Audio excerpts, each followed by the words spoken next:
Alright, welcome to my channel. Going through each and every one of my grandfather's pocket knives, kind of grinding through these things. For a little while I've been doing 2 of these a day. I think this is kind of getting around number 290 out of like 2,000, so I have a lot to go through. So this is the next one. True value, of course. It's a Hibbard Spencer Bartlett pocket knife.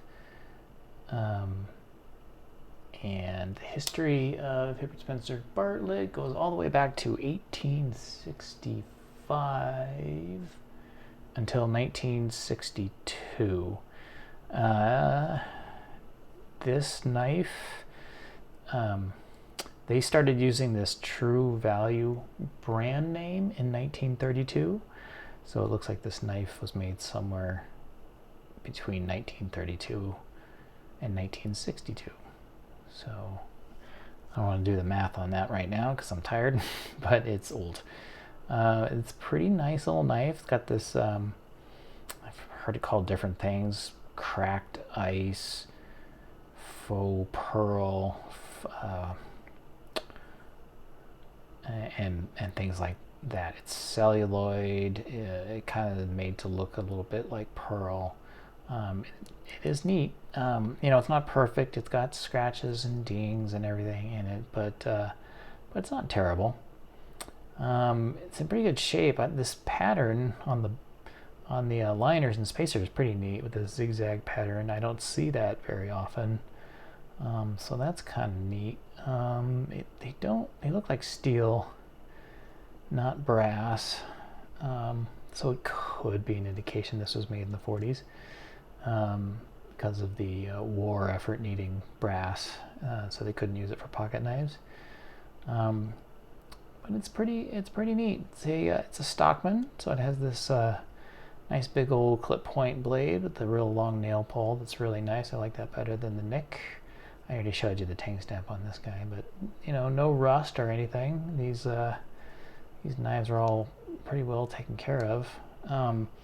The walk and talk is okay. You can hear the snap there, and it moves. There's no half stop. It's not loose or anything, but it's also not the tightest, snappiest thing I've ever come across either. Let's see, you got the sheep's foot blade here, which is also the same shape, no rust, very little tarnishing and all that. Better pull. Looks like the main blade was the one that was used the most, so it's probably worn down from friction on the spring. But that snap wasn't super terrific either. But when I say it's not terrific, it's still, for its age and everything, it's still pretty darn good. So it's pretty neat. And then here's the spay. Let's see, kind of sharpen down a little bit on that one, but same kind of deal. It's got the best snap of all the blades, but real nice old knife. No, like I said, no half stops. Kind of interesting. This one's interesting because it really bends up on the back, so it's really got some curve to it. That looks like how it was made. It's not like broken or anything. No wobble. All real tight. I'm being pretty nitpicky on the whole snap thing. It's all real tight and everything. It's just not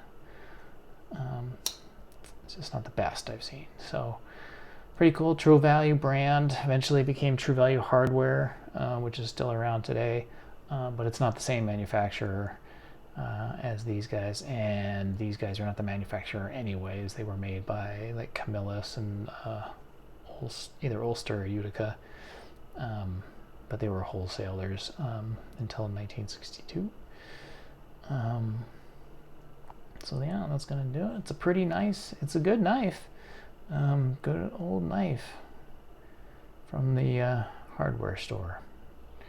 So I hope you like that. Like these, I'm noticing these are nice bolsters too. I have not done any cleanup on these or anything. This is how they came to me, via my grandfather and my father.